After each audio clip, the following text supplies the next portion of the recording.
Again, thank you all for being here. But we've got some kids in the front row here, dressed in their best, and I look forward to hearing from you guys. I said to Mr. Reed, I said, what do you think about bringing something to play field? I got just the group that we like to play with, and he was so excited to share your accomplishments. The concert the other night, and it was just wonderful to hear. So I'm going to turn it over to Mr. Ricci. He'll kind of take us on, but we have our musicians who here. Put us in the holiday spirit. And that's exactly what it is. That's what we're going to be performing tonight. So we have our fifth graders that are going to be performing a couple of songs for the instrumental ensemble, two instrumental ensembles, I believe, and a choral ensemble as well.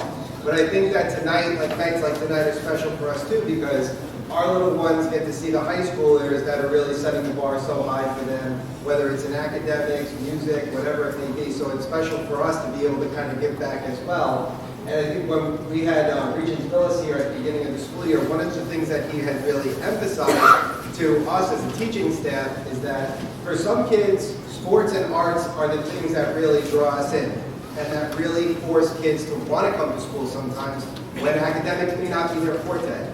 So when we're able to kind of put on these performances for you, it's really cool for us to see how some of our students excel in so many different ways. So if we can have our fifth graders come on up, and you guys do your thing. All right.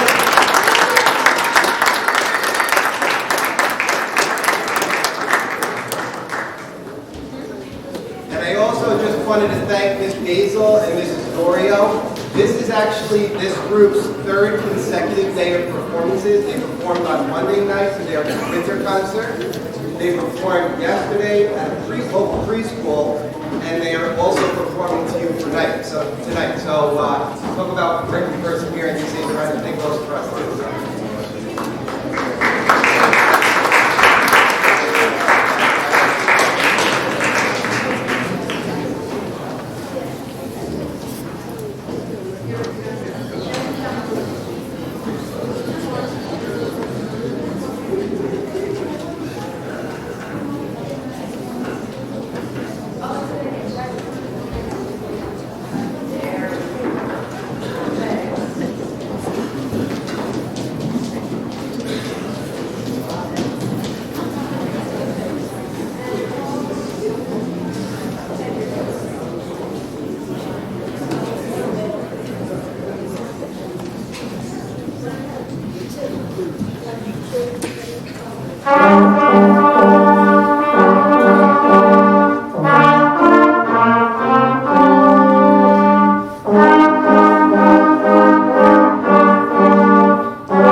the Presbyterian Church.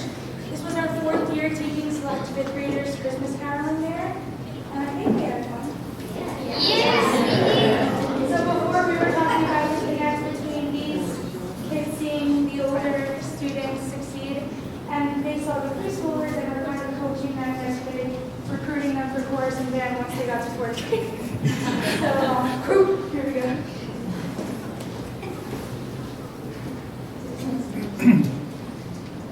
Dashing through the snow in a one-horse open sleigh, o'er the fields we go, laughing all the way. Bells on bobtails ring, making spirits bright.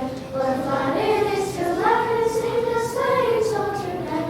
Oh, jingle bells, jingle all the way. Oh, what fun it is to ride in a one-horse open sleigh! Jingle bells.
I have to say, that was probably my favorite at the concert.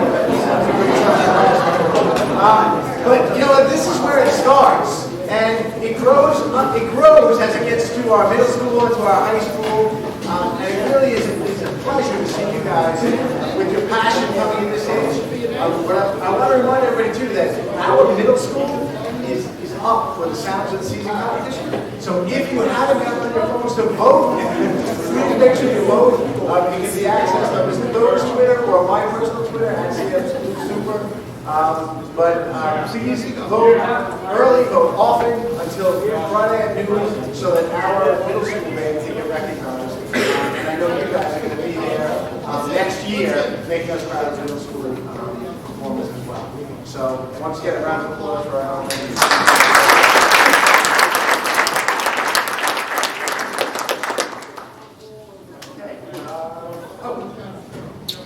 All right. Next, you know, if you follow the news, you know what you see a lot of. All right. Yeah. You know what?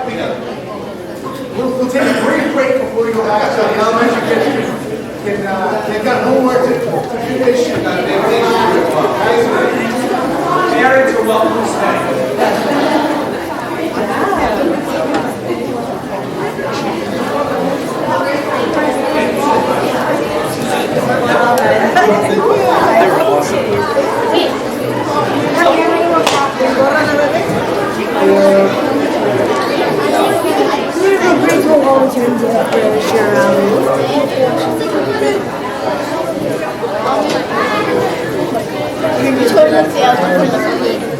They were awesome.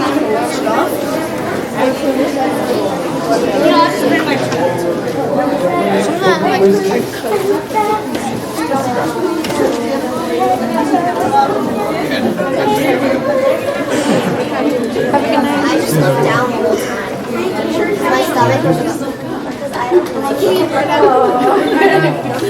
You did awesome. My stomach was turning. My stomach was turning. I don't like anything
Most schools in the region, as soon as there's any kind of issue with vaping, they go immediately into suspension, which we know is not a great deterrent for something that I can't even say. I'd like to say it's a victimless crime, but it's not a victimless crime because if you follow the medical reports, kids are really hurting themselves when they're vaping. But you know, so we felt strongly.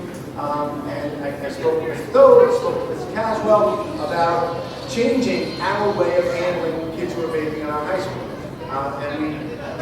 They investigated and came up with a program called Vape Educate. And the way that works is it works more of a deterrent.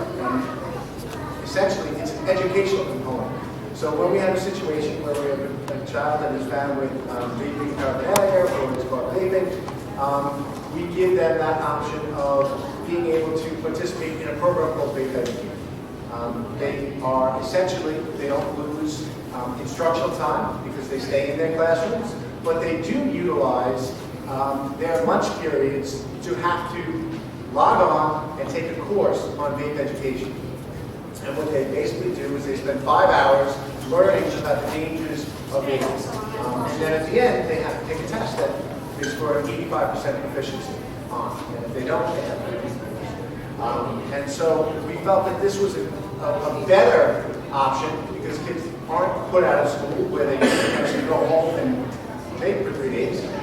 Instead, they can stay in school, continue to get their education, and learn about the dangers. So it is something that we have implemented and we are utilizing. We will be collecting data to see if it's a deterrent over the course of the year, see if we have repeat offenders. But it's just something that we thought it was important that the community understands the proactive nature we're trying to take.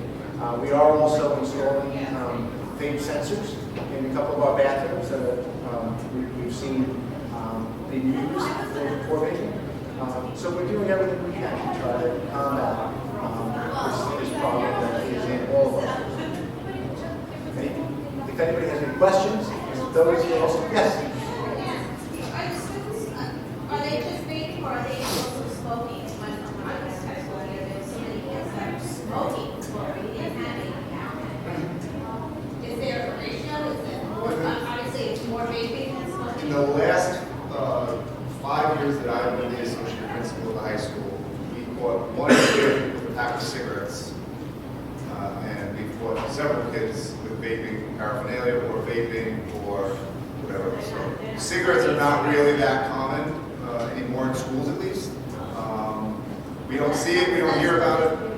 Well, it's good, but in the end, I choose to believe, based on the research, that the vaping is going to be more harmful than the cigarettes. It already showing that way. So. Yes. If you just simply want to take a test at the end, is it a different test every time or something they can cheat on? So let me clarify. Let me just clarify. The course is when he says it's 5 hours, it's not I take 5 hours of a course and I'm done. There's actually, I believe, 12 or 13 chapters. They have to take a test after every chapter. They can't proceed until they pass that test. And so it could be longer than 5 hours. It could be 20 hours. But it's all online. I can track it, so I know the percentage of where they're done. So it's 20%, 40%, and so forth and so forth and so on. So it's basically like the defensive driving test that you take, the Yes, very similar. you know, you just Yeah. have the same questions. Yes. Well, I don't know. It's the same. It's the same questions. Probably the different board or something. Yeah, that kind of thing. And we only are doing this for the first-time offenders. If they get caught after that, we're not going to give them the same course over again. They will get a suspension. That's our intention at this point. Thank you. It should be 18 school suspension. What's that? It should be 18 schools. Well, the difficulty with in-school suspension is you lose instruction. So you're not in your classroom getting instruction. So to be honest with you, it's more hurtful to the kids to use their study halls and or their lunch periods and or their study halls because they can't hang out with their friends and whatever they're required. It's basically ongoing lunch detention until they pass this course. And we felt that was the best way to avoid. I think that's a great idea, but to send them home and ask for suspension, we give those days off. Right. And that's, they're gonna do what they're gonna do, and then you're gonna send them home for 3 days for vaping or something, and they're gonna be vaping the whole time they're away. Right. Well, I don't want to say it's a funny story, but we just had caught somebody, and I gave him the option of the out-of-school suspension or whatever. He said, "I'll do the course." Came in 5 minutes later. He goes, "You know what? No, I don't take out-of-school suspension." I said, "Okay, let me get in touch with your dad." Dad calls and says, "Oh no, he's not leaving. I don't want him out of school because he's not going to be doing anything. I can't watch him. I want him in school. I want him having his instruction. He's taking the course." So he said, "Can you please tell my son he's taking the course and to come home right after school today?" So. It's the preference for the parents as well. So far. Thank you. All right. And then we have one more presentation. The use of establishing reserves for a school district is essential to improve fiscal planning.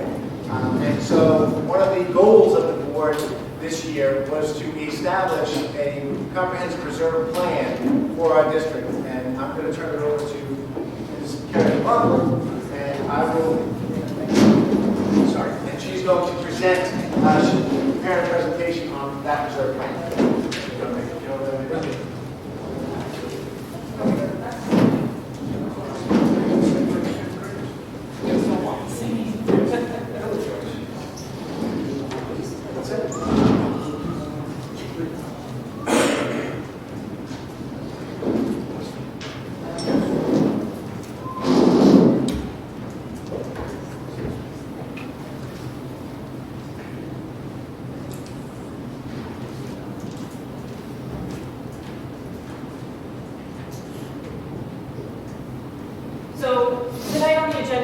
the actual reserve plan document for the board to adopt so that it's a planning guide for administration to move forward. So this presentation is just a little overview of what that document is consisting of.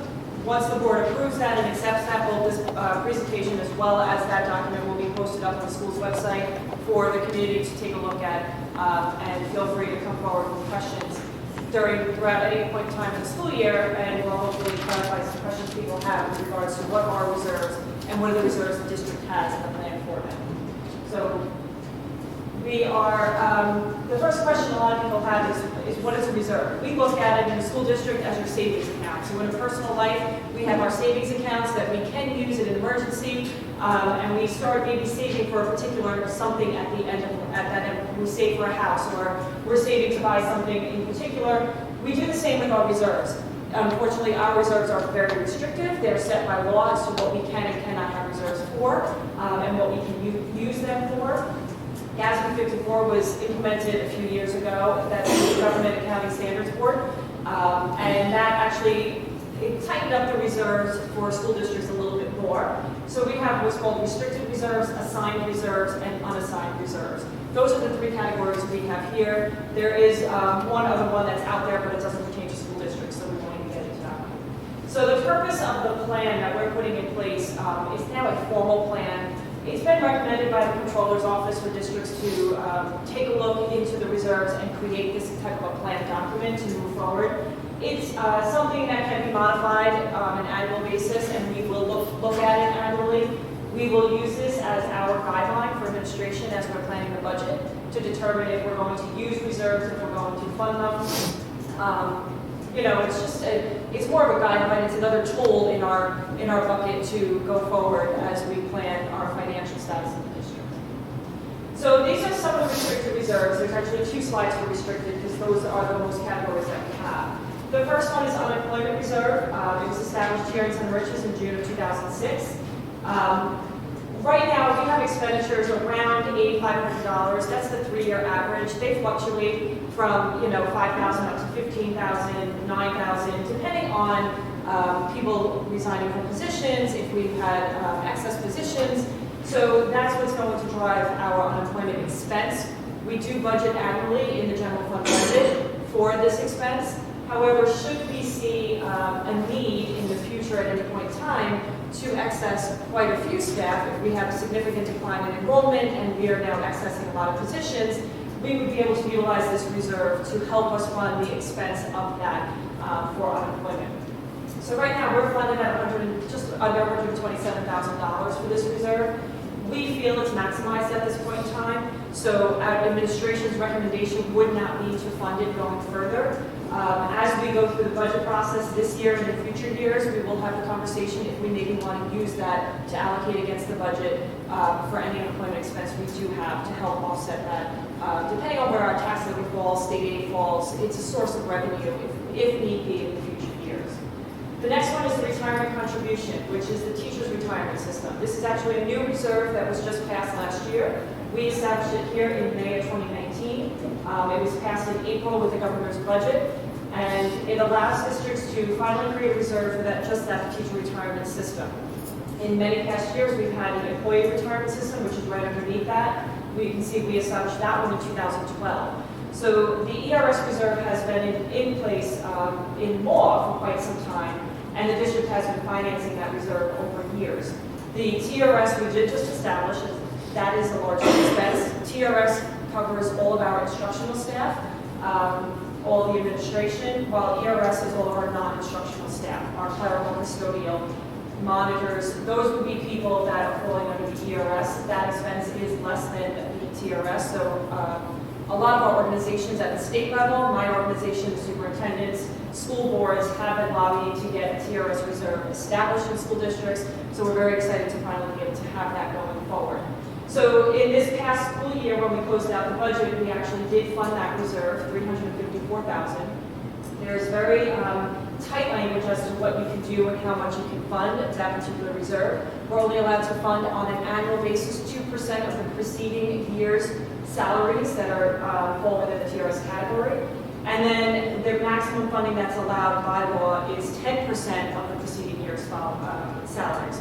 So every year we can contribute year's salaries.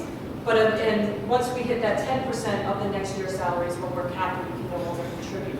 The reason we would use this reserve in the future years would be if we're seeing spikes in the TRS rate. We are currently at an 8.86% rate. They're projecting next year to be over 10% rate. So throughout the budget process, again, this is going to be a conversation if we want to utilize this reserve to offset that expense, that increased expense that we'll be seeing in the budget for the 2020-21 school year. Same for ERS. We're not as restricted on that one. There is not any cap as to how much you can put in that reserve. However, the Controller's Office, through his audits that he's done of school districts and their reserves in particular, has recommended that districts should hold about 3 years of expense in there. So as you can see, I pointed out, our annual expense is around $560,000, depending on the rate, obviously. Their rate is slightly higher than the TRS rate. We are currently funded just over $1 million. If we were to take that by a 3-year term, we're about 62% funded on this reserve. So our goal is to get to the maximum, so we will continue to look at this reserve. The goal on this one, as well as TRS, is to fund the reserve, use the reserve, and fund it again. So it's again a recommendation of the controller also. He wants to see you using your reserves, as well as funding them, and that's what they're there for. The liability reserve, established here in this district in 2006, it was established to pay any self-insured liability claims. So our insurance for the district, we use NYSER. We are in a consortium, but we're considered to be self-insured under that policy. So if we had any claims that came against the district that were far and beyond what our maximum coverage would be, we would have this reserve to help offset those costs. Currently, we don't have any claims, thankfully, that are outstanding at this time. So we don't have any intent to fund this reserve going forward. This particular reserve, we are reviewing a little bit further to see if it is something we need to continue to maintain. In future years, do we need to fund? There could be some potential claims coming forward with the new change in legislation, with the sexual harassment laws that have come out. So it is a reserve that we're keeping an eye on, and we will have further discussions with the board as to what to do with this one in the future.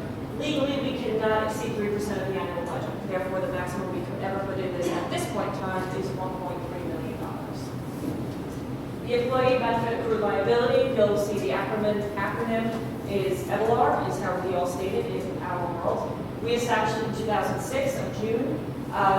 It is to pay for post-employment benefits. So as people retire from the district, they have sick days due to them, maybe some vacation days, any benefits that they're receiving, they get paid out based on what their contracts state, and this reserve can be used to pay out that. So there is not an expense against the general fund budget. And a lot of times we don't budget for that because we don't know who's retiring, and people are allowed to retire at any point in time. So not knowing that expense, it's hard to budget for that. So that's when you'll see throughout the course of the school year as people retire, the board passes resolutions to use this reserve to pay for those benefits to those employees. So currently we're at $1.4 million. General municipal law states that you can go to 100% of your long-term liability. That long-term liability is assessed every year as we go through our financial audit. Where our liability as of June of 2019 is $3.4 million. So we are only at 1.4. It is highly unlikely to ever 100% fully fund this reserve. I don't really know of any districts that are fully funded in EBLR. It's just such an astronomical number, it's very hard to get there. So I feel we are at a good point based on our numbers and our staff that we have. We will continue to monitor it as we close out our books. Should we have any surplus funds, make the recommendation to the board to maybe put a little bit more money, at least replenish what we may have used throughout the course of the school year. The next one there is the repair reserve. We established it in February 2006. It's to pay for repairs within the buildings that are above our annual maintenance costs. So if you have looked at the agendas, you may have heard, recently we utilized the repair reserve to do the gym floor in the high school. We were having some issues with it, some cracking going on. So in order to repair the reserve, that particular location, we used about $70,000 from this reserve in order to take care of that, as it was not a general budget expense, it was a very large expense. We are looking at some other items that do need repair. Using this and doing any repairs are non-aidable expenses. So as we do capital projects, we do an addition, we do a remodel, we get aid on that from the state.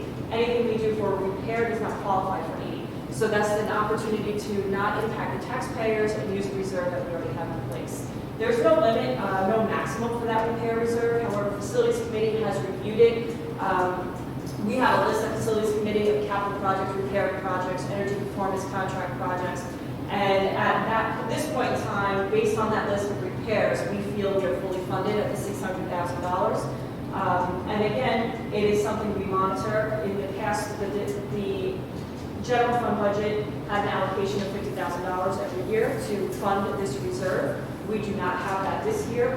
However, it is something we'll continue to look at as we go through the budget process. The last one down there is debt service. You really can't see it through the chairs, but that one is, it's not established by voters, it's not established by the board. It gets created by the fact of doing a borrowing. So when we turned our ban, when we just finished the capital projects, into a fiscal bond, it's a permanent borrowing, a long-term borrowing.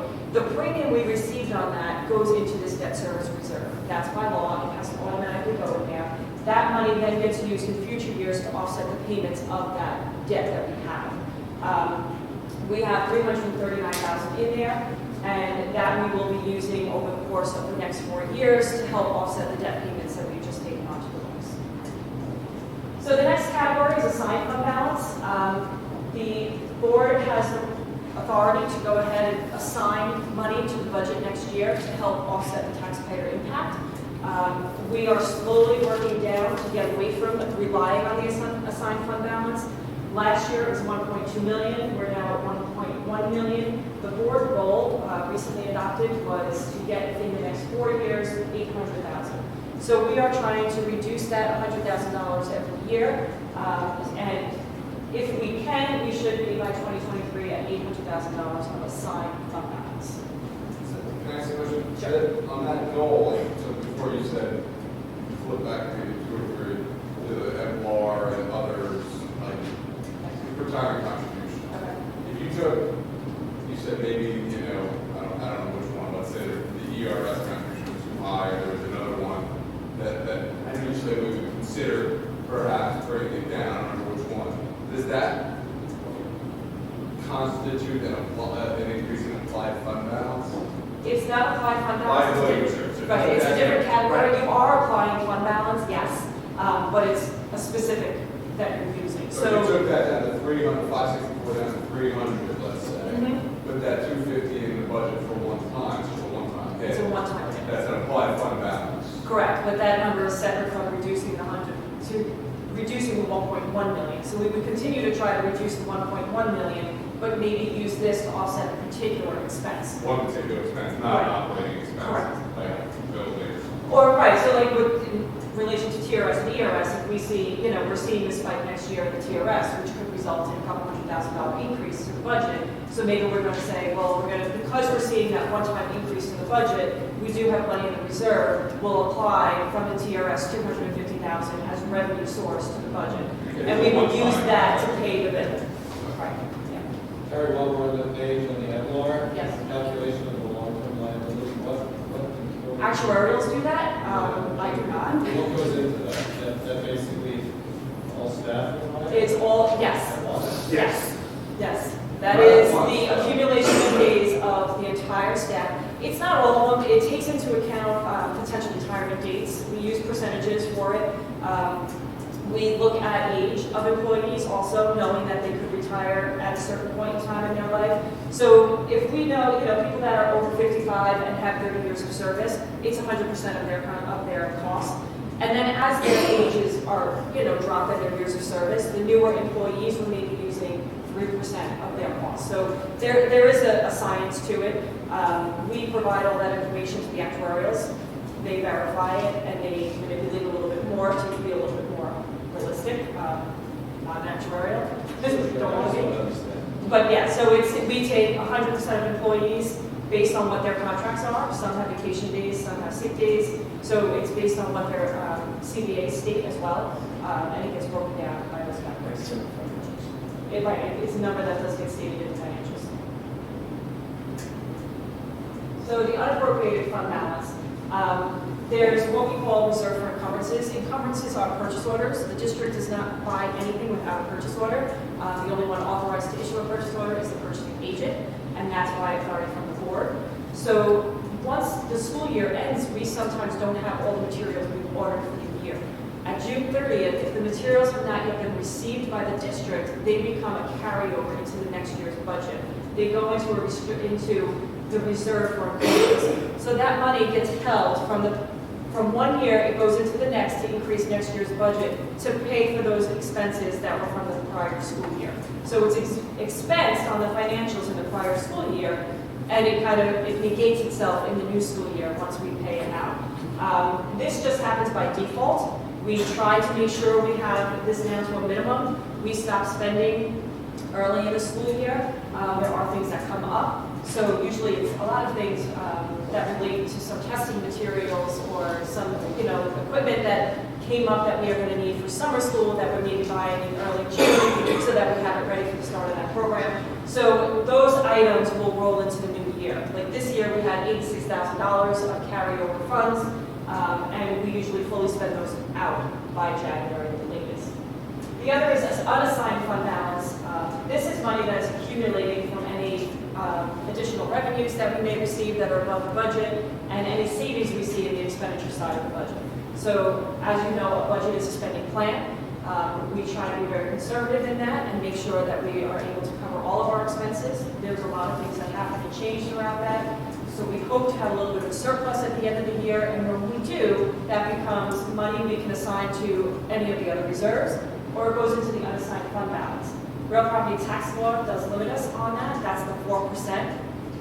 You'll hear the paper talk about it, we talk about it as we go through the budget process. We're not allowed any more than 4% of the next year's school budget to be carried into your unassigned.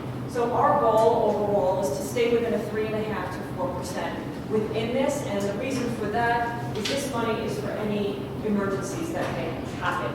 If something should fail and repair reserve can't cover it, or we have a family move in with 3 or 4 special ed kids that we did not budget for, we then can go into this particular reserve to help offset that cost that we did not plan for. We try to stay away from that. That's why I said we try to be conservative as we do plan our budget, but it also to maintain fiscal stability under the controller's rating, we want to stay within 3.5% to 4% annual unassigned fund balance.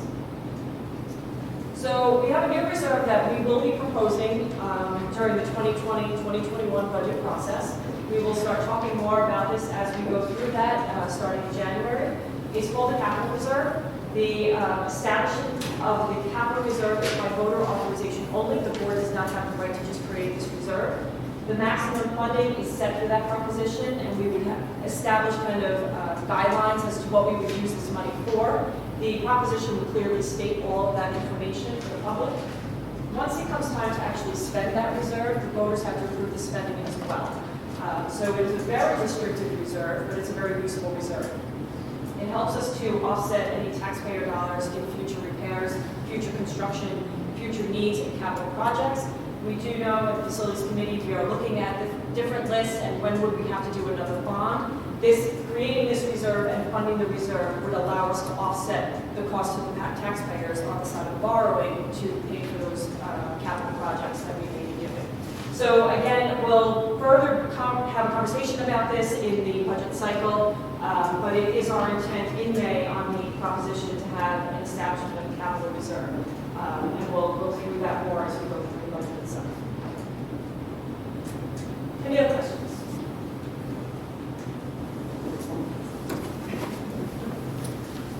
So without any other questions, again, the reserve plan will be posted on the line tomorrow for the public to take a look at. It goes into these reserves in a little bit more detail. Thank you.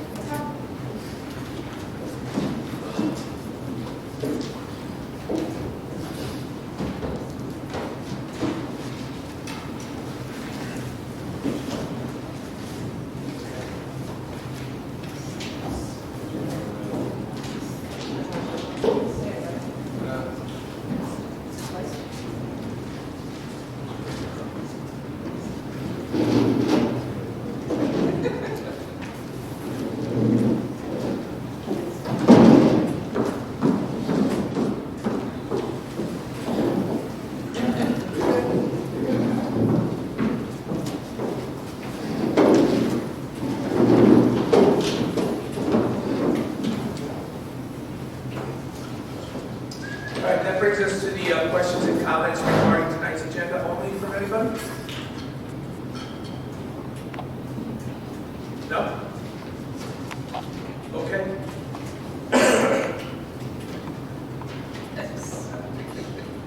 Motion to adopt the minutes of the regular meeting of November 13th, 2019.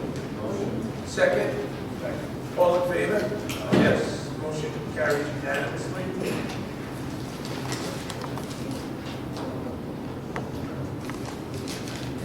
Be it resolved that upon recommendation of the superintendent of schools, the Board of Education accepts the treasurer's report for the month of October 2019. Motion.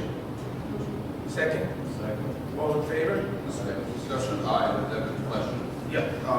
Carrie, it may be early, but so we're our third of the year through. You know, we kind of just learned that, you know, the applied fund balance of 144 that is in the budget this year. If you were to look and say kind of, and I can't tell from here, but where we're tracking in terms of kind of the surplus slash pay that back, as we look at the third aid just because we're through October.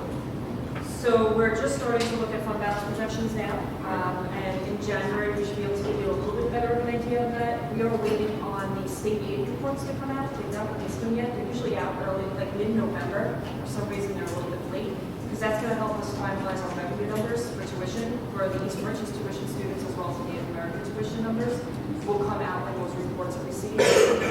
So right now, we're in the low threes of the 4% surplus.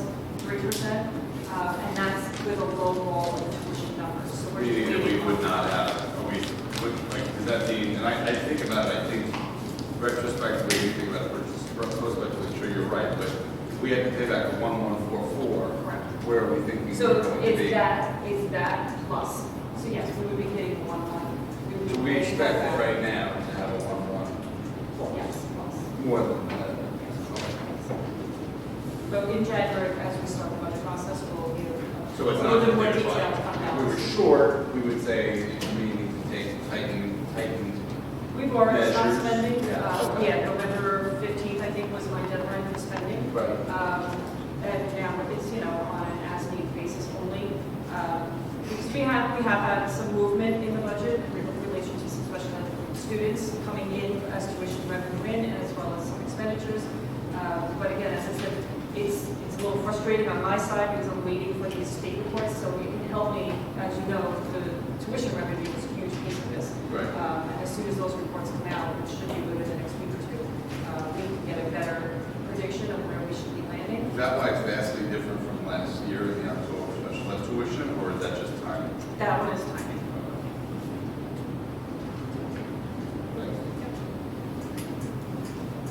Good job. Yeah. All in favor? Yes. Motion carries unanimously. Be it resolved, a motion to approve the consent agenda. Asterisk agenda items are consent agenda items. Consent agenda items are approved via a single vote unless they are removed from reading a consent item prior to the vote. Motion. Second.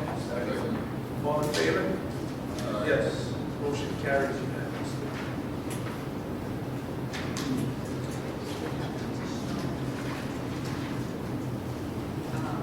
Be it resolved that upon recommendation of the superintendent of schools, the Board of Education approves a particular employee to receive 8 additional sick days from the teacher's sick bank pending receipt of appropriate medical documentation and confirmation that the employee has contributed to the teacher's sick bank in the coming year. Motion. Second. Discussion. Okay, so I just want to make clear, this is a walk-on resolution, and it's a walk-on resolution. It was not the NR packet, only because this is something that is an emergency situation that just came about. So just, to clarify that, certainly we always try to put everything in the packet. This one resolution is a walk-on. All in favor? Yes. Motion carries unanimously. That brings us to the second questions and comments from the community. This is any topic related to board work? Wow, nothing. Okay, next Board of Ed meeting will be on January 15th, 2020 27, 2020, 7:30 p.m. at District Office. Motion to adjourn into executive session for the purposes of discussing collective negotiations of the hotel law, the CMTA, other matters of disclosure of which would result in an unwarranted invasion of personal privacy. Motion? Second. All in favor? Yes. Motion carries unanimously. Thank you very much for staying. Appreciate it.